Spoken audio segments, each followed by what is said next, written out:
आज हम भारत और चीन की सीमा से सिर्फ 17 किलोमीटर दूर घटी एक ऐसी अंतर्राष्ट्रीय घटना का विश्लेषण आपके लिए करेंगे जिसके बारे में आज पूरे देश को जानना भी चाहिए और भारत को सतर्क हो जाना चाहिए। यह भारत की सुरक्षा से जुड़ी आज की सबसे बड़ी खबर है और वो खबर यह है कि चीन के राष्ट्रपति शी जिनपिंग बुधवार को अचानक भारत और चीन की सीमा के पास मौजूद तिब्बत के निंगची शहर पहुंच गए। तिब्बत का यह शहर भारत के अरुणाचल प्रदेश से सिर्फ 17 किलोमीटर दूर है। फिर से आप सुन सकते हैं, सिर्फ 17 किलोमीटर दूर है भारत के अरुणाचल प्रदेश से। यानी शी जिनपिंग भारत के आज इतने करीब आ गए। यह खबर इसलिए अहम है क्योंकि अरुणाचल प्रदेश की सीमा के पास चीन के राष्ट्रपति का पहुंचना भारत की सुरक्षा के लिए खतरे की घंटी है।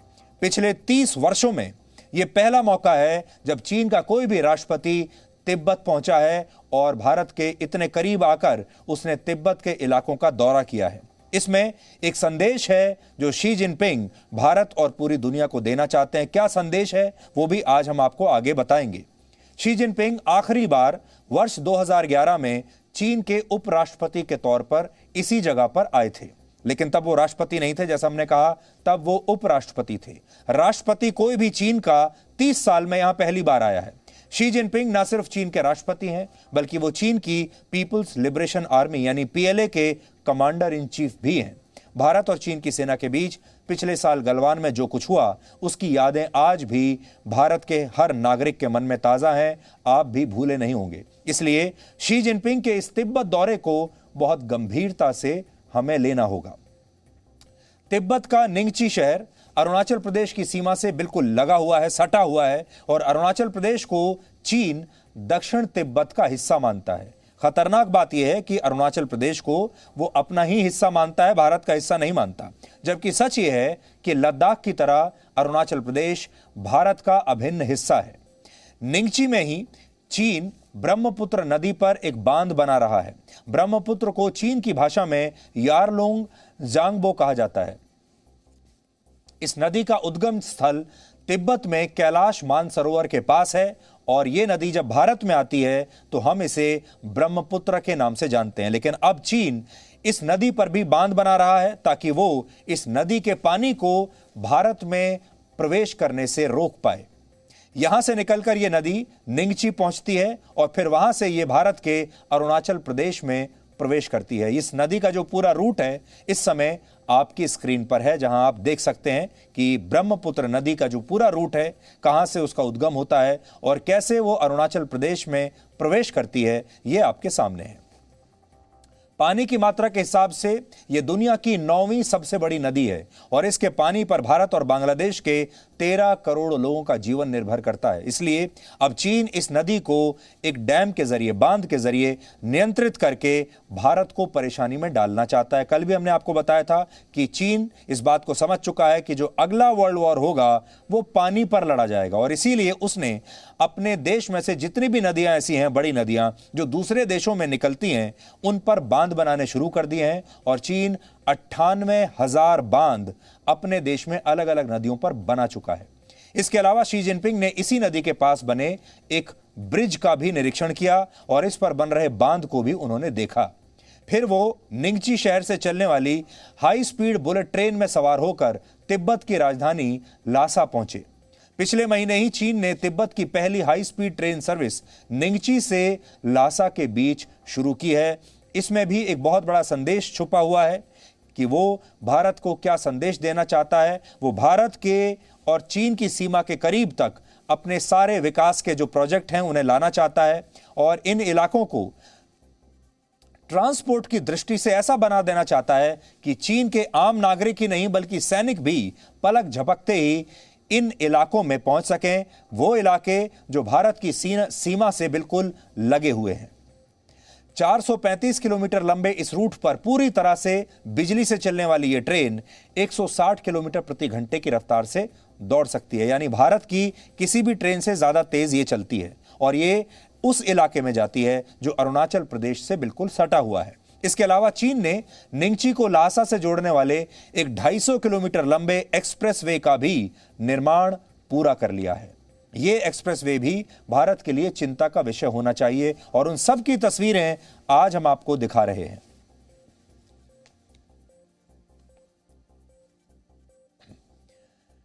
यानी चीन ने भारत की सीमा से सिर्फ 20 से 40 किलोमीटर की दूरी पर न सिर्फ नदियों पर बांध बनाने शुरू कर दिए हैं, बल्कि चीन रेल और सड़क के रास्ते इस इलाके तक अपनी सेना की पहुंच को बहुत आसान बनाना चाहता है। दुर्भाग्य यह है कि इन इलाकों में भारत अभी तक ऐसे प्रोजेक्ट नहीं बना पाया है, क्योंकि भारत की नीति इससे पहले बिल्कुल अलग थी और भारत ने चीन के साथ लगे हुए अपने बॉर्डर के आसपास के तमाम इलाकों में सड़कें और रेलवे ट्रैक्स कभी बनने ही नहीं दिए, क्योंकि यह पुरानी सरकारों की नीति थी। अब जब नई सरकार आई है, जो मोदी सरकार है, उसने इस नीति को बदला है और अब वहां पर विकास कार्य चल रहे हैं, अब वहां पर सड़कें बनाई जा रही हैं, अब वहां पर पुल बनाए जा रहे हैं, ताकि हमारी सेना भी, हमारे लोग भी उन इलाकों तक जल्द से जल्द पहुंच सकें। निंगची से ट्रेन में सवार होकर शी जिनपिंग तिब्बत की राजधानी लासा पहुंचे और इससे पहले 2011 में शी जिनपिंग बतौर उपराष्ट्रपति लासा आए थे। तब तिब्बत पर चीन के कब्जे के 60 वर्ष पूरे हो रहे थे और इस दौरान वहां कई तरह के कार्यक्रमों का आयोजन हुआ था। और अब 10 साल के बाद शी जिनपिंग पहले से भी ज्यादा शक्तिशाली हो चुके हैं और वो एक बार फिर लासा पहुंचे हैं, लेकिन राष्ट्रपति के तौर पर वो पहली बार यहां पर आए हैं। इस दौरान लासा के लोगों के घर से बाहर निकलने पर पाबंदी लगा दी गई थी। अब यह आपके लिए नोट करने वाली बात है, लासा में आम लोगों के लिए पाबंदी थी कि वो इस दौरान अपने घरों से बाहर नहीं निकलेंगे। वहां चलने वाली फैक्ट्रियों को बंद कर दिया गया, पतंग और ड्रोन्स उड़ाने पर रोक लगा दी गई और पोटला महल, जो किसी जमाने में दलाई लामा का घर हुआ करता था, उसे भी शी जिनपिंग के इस दौरे के दौरान बंद कर दिया गया। हालांकि शी जिनपिंग ने खुद इस महल का भी दौरा किया और इस महल का दौरा करने के पीछे वो दलाई लामा को भी एक संदेश देना चाहते हैं और दुनिया भर को और भारत को भी एक संदेश देना चाहते हैं, और वो ये बताना चाहते हैं कि अगला दलाई लामा चीन नियुक्त करेगा, अगला दलाई लामा चीन का होगा। और एक तरीके से ये बताने की कोशिश कर रहे हैं कि जो असली दलाई लामा है वो चीन के पास होगा और भारत में जो दलाई लामा है उनकी कोई मान्यता नहीं है। ये बताने की कोशिश शी जिनपिंग ने आज इन तस्वीरों के जरिए की है। शी जिनपिंग के इस दौरे की तस्वीरों को चीन की मीडिया ने इस तरीके से पेश किया जैसे तिब्बत के लोग चीन की सरकार और शी जिनपिंग से बहुत खुश हैं। शी जिनपिंग ने इस दौरान लासा के स्थानीय लोगों से मुलाकात की, बातचीत की और यहां के लोगों ने तालियां बजाकर शी जिनपिंग का स्वागत किया। लेकिन हम आपको ये तस्वीरें दिखा तो रहे हैं, इन तस्वीरों पर आप जाइएगा नहीं, विश्वास मत कीजिएगा, क्योंकि ये जो तस्वीरें हैं, ये जो वीडियो हैं, असल में ये एक विज्ञापन है और इस विज्ञापन को बनाया है चीन की सरकार ने शी जिनपिंग की छवि को चमकाने के लिए और दुनिया को यह बताने के लिए कि तिब्बत के लोग बहुत खुश हैं और बहुत खुशहाल हैं चीन के नेतृत्व में। लेकिन यह बात पूरी दुनिया जानती है कि चीन जो तस्वीरें दुनिया को दिखाता है वो सच नहीं होती। चाहे कोरोना वायरस की बात हो, चीन में आई बाढ़ की बात हो या फिर चीन के राष्ट्रपति के तिब्बत के पहुंचने की बात हो। तिब्बत, हांगकांग और शिनजियांग और ताइवान के मुद्दे पर चीन इस समय पूरी दुनिया के निशाने पर है।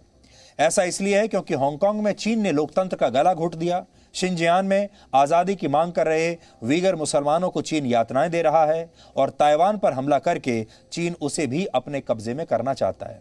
उधर तिब्बत को लेकर चीन इसलिए ज्यादा परेशान है क्योंकि अब दुनिया के कई देश तिब्बत की आज़ादी के पक्ष में आ गए हैं। वर्ष 2020 में अमेरिका ने तिब्बत के लिए एक नया कानून पास किया था जिसमें यह तय किया कि अगला दलाई लामा चुनने का हक सिर्फ तिब्बत के लोगों का होगा, चीन का नहीं होगा। और दलाई लामा जो है वो चीन के लिए और तिब्बत के लिए बहुत ही सेंसिटिव इशू है। पिछले साल जब लद्दाख में भारत और चीन के सैनिकों की बीच भिड़ंत हुई तो भारत ने स्पेशल फ्रंटियर फोर्स का इस्तेमाल किया था।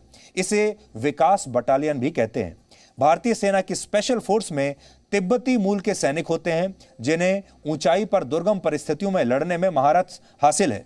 इसी स्पेशल फ्रंटियर फोर्स के सैनिकों ने पिछले साल चीन की सेना को पीछे हटने पर मजबूर किया था। अब चीन इन तिब्बती सैनिकों का मुकाबला करने के लिए तिब्बत के युवाओं को सेना में भर्ती कर रहा है, अपनी सेना में भर्ती कर रहा है। हालांकि चीन इन्हें पीएलए का हिस्सा नहीं बना रहा बल्कि इन्हें मिलिशिया यानी स्वतंत्र लड़ाकों के रूप में भारत की सेना के पास तैनात कर रहा है ट्रेनिंग देने के बाद।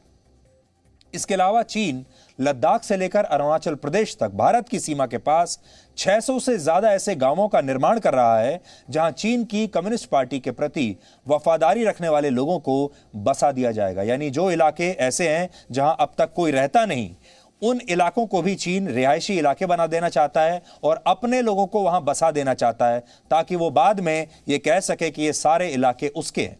चीन ऐसा इसलिए करता है ताकि वो दलाई लामा का समर्थन करने वाले लोगों को अंदर आने से रोक सके, जो भारत से वहां चले जाते हैं, और भारत की सैन्य गतिविधियों पर भी नजर रख सके। चीन में ऐसे गांवों को शियाओ कांग कहा जाता है।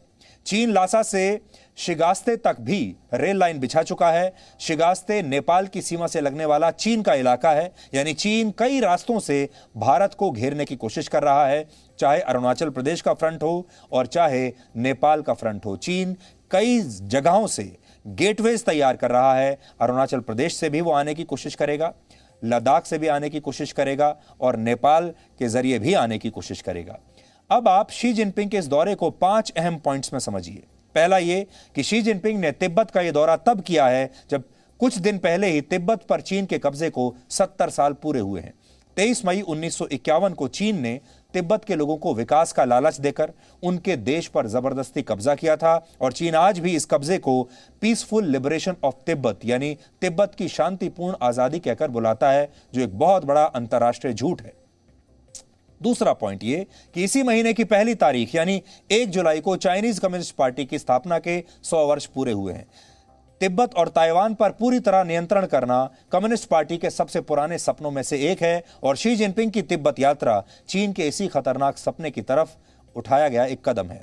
तीसरा पॉइंट यह कि चीन तिब्बत की संस्कृति को पूरी तरह से बदल देना चाहता है। तिब्बत के लोग आज भी खुद को चीन का हिस्सा नहीं मानते दिल से, लेकिन चीन चाहता है कि वो तिब्बत की संस्कृति का चाइनीज संस्करण विकसित करे, और इसके लिए वो साम दाम दंड भेद की नीति अपना रहा है। चौथा पॉइंट ये कि अगर तिब्बत के लोग चीन के दबाव में नहीं आए तो फिर चीन यहां भी वही फॉर्मूला लागू करेगा जो उसने वीगर मुस्लिम बाहुल्य शीजियांग प्रांत में किया। चीन तिब्बत के लोगों का भी वीगर मुसलमानों की तरह दमन करना चाहेगा, और जो लोग चीन की बात नहीं मानेंगे उन्हें वैसी ही यातनाएं दी जाएंगी जैसी वीगर मुसलमानों को दी जा रही है। 1959 में तिब्बत पर चीन के कब्जे के बाद वहां के सबसे बड़े धर्मगुरु दलाई लामा भागकर भारत में आ गए थे, और आज भी दलाई लामा के नेतृत्व में तिब्बत की निर्वासित सरकार भारत के हिमाचल प्रदेश में धर्मशाला से अपना कामकाज चलाती है। तिब्बत के लोग चीन के खिलाफ खड़े न हो जाएं, इसलिए चीन उन्हें दबाने की हर संभव कोशिश कर रहा है। पांचवा पॉइंट ये कि शी जिनपिंग ऐसे समय में तिब्बत गए हैं जब लद्दाख में भारत और चीन के बीच सीमा विवाद सुलझा नहीं है। पिछले दिनों खबर आई थी कि चीन ने लद्दाख के पास अपनी सीमा में खतरनाक ड्रोन और ध्वनि की गति से तेज उड़ने वाली सुपरसोनिक मिसाइल्स तैनात कर दी हैं। तिब्बत के जिस निंगची शहर में शी जिनपिंग मौजूद थे वो भारत की सीमा से 17 किलोमीटर दूर है, और इस शहर के रास्ते चीन भारत के खिलाफ नई रणनीति तैयार कर रहा है। अब हो यह रहा है कि सबका ध्यान लद्दाख में भारत और चीन के बीच चल रहे तनाव पर है, लेकिन अरुणाचल प्रदेश की सीमा के पास चीन क्या कर रहा है यह अक्सर मीडिया की नजरों में नहीं आता। लेकिन चीन यहां लद्दाख से भी ज्यादा खतरनाक षड्यंत्र कर रहा है। उदाहरण के लिए चीन ने निंगची में ब्रह्मपुत्र नदी के पास एक बड़ा एयरपोर्ट बना लिया है, और चीन लगातार इसका विस्तार कर रहा है। चीन इस एयरपोर्ट के लिए 2 नई हवाई पट्टियों का भी निर्माण कर रहा है। इसी एयरपोर्ट के पास चीन कुछ ऐसे पार्क्स बना रहा है जहां चीन की सेना की बख्तरबंद गाड़ियां खड़ी हो सकती हैं, और यहां पहले से ज्यादा संख्या में सैनिकों के रुकने की व्यवस्था की गई है।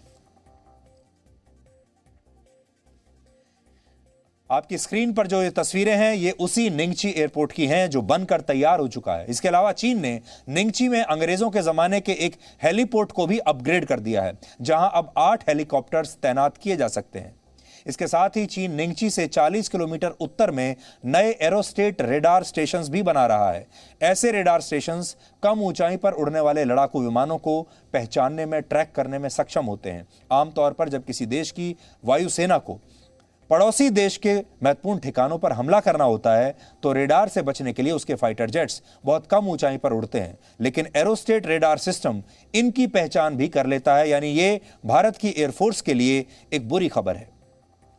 शी जिनपिंग की तिब्बत यात्रा का उद्देश्य समझने के लिए आपको आज यह समझना होगा कि तिब्बत को लेकर भारत और चीन के रिश्ते कैसे रहे हैं। 1921 में जब भारत में ब्रिटिश सरकार थी, तब तिब्बत को लेकर चीन, ब्रिटेन और अमेरिका के बीच शिमला में एक समझौता हुआ था। इसके तहत तय हुआ कि चीन तिब्बत को स्वायत्तता देगा और तिब्बत की सरकार के कामकाज में दखलंदाजी नहीं करेगा। तिब्बत के नेताओं ने इसे मान लिया, लेकिन चीन ने इस पर हस्ताक्षर नहीं किए। इसके 36 वर्ष बाद चीन ने तिब्बत पर आक्रमण करके उसकी आजादी छीन ली और इसके 9 साल बाद चीन ने तिब्बत के लोगों का दमन शुरू कर दिया और इसी दौरान दलाई लामा अपने समर्थकों के साथ भारत आ गए और तब से यही है। चीन इससे बहुत नाराज हुआ और यह नाराजगी 1962 के भारत चीन युद्ध की एक बहुत बड़ी वजह बन गई। इस युद्ध के दौरान चीन ने लद्दाख और अरुणाचल प्रदेश के कई हिस्सों पर हमला किया था और इसके बाद भारत और चीन के रिश्ते पूरी तरह से खराब हो गए थे, टूट गए थे। 1988 में भारत के तत्कालीन प्रधानमंत्री राजीव गांधी चीन की यात्रा पर गए। ये 1954 के बाद भारत के किसी भी प्रधानमंत्री की पहली चीन यात्रा थी और तब चीन ने भारत पर यह दबाव डाला कि वो तिब्बत को चीन का हिस्सा औपचारिक रूप से मान ले, लेकिन भारत ने इससे इनकार कर दिया और इसके 26 वर्ष बाद वर्ष 2002 में तिब्बत पर भारत और चीन के बीच एक बार फिर से बात हुई और तब अटल बिहारी वाजपेयी भारत के प्रधानमंत्री थे और इस दौरान एक समझौता हो गया और भारत ने चीन की वन चाइना पॉलिसी को समर्थन दे दिया और तिब्बत को चीन का हिस्सा मान लिया। यह हुआ 2002 में जब अटल बिहारी वाजपेयी भारत के प्रधानमंत्री थे और इसके बावजूद तिब्बत के मुद्दे पर दोनों देशों के बीच तनाव बना रहा। 2006 में चीन ने पूरे अरुणाचल प्रदेश को दक्षिण तिब्बत का हिस्सा बताना शुरू कर दिया और इसके बाद भारत वन चाइना पॉलिसी का जिक्र करने से बचने लगा।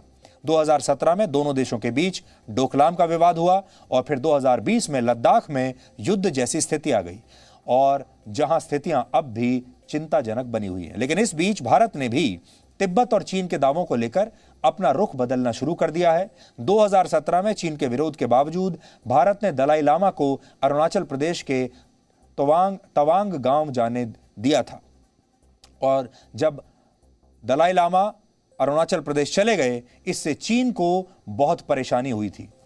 असल में कोई भी अंतर्राष्ट्रीय मेहमान अगर अरुणाचल प्रदेश जाता है तो चीन को बड़ी परेशानी होती है। 2019 में ही अमेरिका के राजदूत को भी तवांग जाने की इजाजत दी गई अरुणाचल प्रदेश में और चीन इस पर भड़क गया था। इसी दौरान भारत ने अमेरिका को तवांग में 70 गांव विकसित करने की इजाजत दे दी। ये सब चीन को यह बताने के लिए कि अरुणाचल प्रदेश हमारा है। 2019 में ही भारत के प्रधानमंत्री नरेंद्र मोदी ने अरुणाचल प्रदेश का दौरा किया और यह बात भी चीन को पसंद नहीं आई और 2020 में गलवान में शहीद हुए स्पेशल फ्रंटियर फोर्स के एक सैनिक के अंतिम संस्कार में भारत सरकार ने अपने एक अधिकारी को भेजा और इस साल पहली बार प्रधानमंत्री के तौर पर नरेंद्र मोदी ने दलाई लामा को उनके जन्मदिन पर बधाई भी दी। यानी भारत ने इस मुद्दे पर चीन के साथ समझौते का प्रयास किया और लद्दाख और अरुणाचल प्रदेश की रक्षा करने की प्रति अपनी प्रतिबद्धता भी दिखाई है, लेकिन चीन पर किसी बात का असर अभी तक नहीं हो पाया। तो ये दोनों के बीच जो रिश्ते हैं अभी तक के, उसका पूरा इतिहास हमने आज आपको बता दिया और आगे क्या हो सकता है वो ये है कि भारत को शी जिनपिंग के इस तिब्बत दौरे से अब सावधान होना होगा। आधुनिक चीन के संस्थापक माओ त्से तुंग लद्दाख, नेपाल, भूटान, सिक्किम और अरुणाचल प्रदेश को तिब्बत की 5 उंगलियां मानते थे। इनमें से भूटान और नेपाल आजाद देश हैं, जबकि लद्दाख, सिक्किम और अरुणाचल प्रदेश भारत के अभिन्न अंग हैं। लेकिन इसके बावजूद चीन को लगता है कि एक ना एक दिन वो तिब्बत के साथ साथ इन इलाकों को भी अपने कब्जे में ले लेगा, क्योंकि शी जिनपिंग भी माओ त्से तुंग के सिद्धांत में बहुत यकीन रखते हैं। इसलिए भले ही शी जिनपिंग के तिब्बत दौरे की तस्वीरें ये बनावटी हों, ये विज्ञापन हो, लेकिन चीन के इरादे बिल्कुल असली हैं, खतरा बिल्कुल असली है। इसका जवाब देने के लिए भारत को भी अपनी तैयारी मजबूत करनी होगी और इन सभी इलाकों में इंफ्रास्ट्रक्चर को मजबूत बनाना होगा। यहाँ सड़कें, रेलवे लाइंस और सैन्य ठिकाने बनाने होंगे अब हमें भी। और लद्दाख में भारत की यही तैयारी काम आई थी और गलवान में चीन की हार भी इसी तैयारी की वजह से काफी हद तक संभव हो पाई। बड़ी बात यह कि चीन भले ही तिब्बत पर कब्जा कर ले, लेकिन वहां के लोग इससे खुश नहीं हैं और भारत को तिब्बत के लोगों के साथ अपने संबंधों को और मजबूत करना चाहिए और यही तिब्बत में चीन की सबसे बड़ी हार होगी, जो कि भारत ने पहले से ही अब शुरू कर दिया है। Presenting B News app available on Google Play and App Store. Download it now.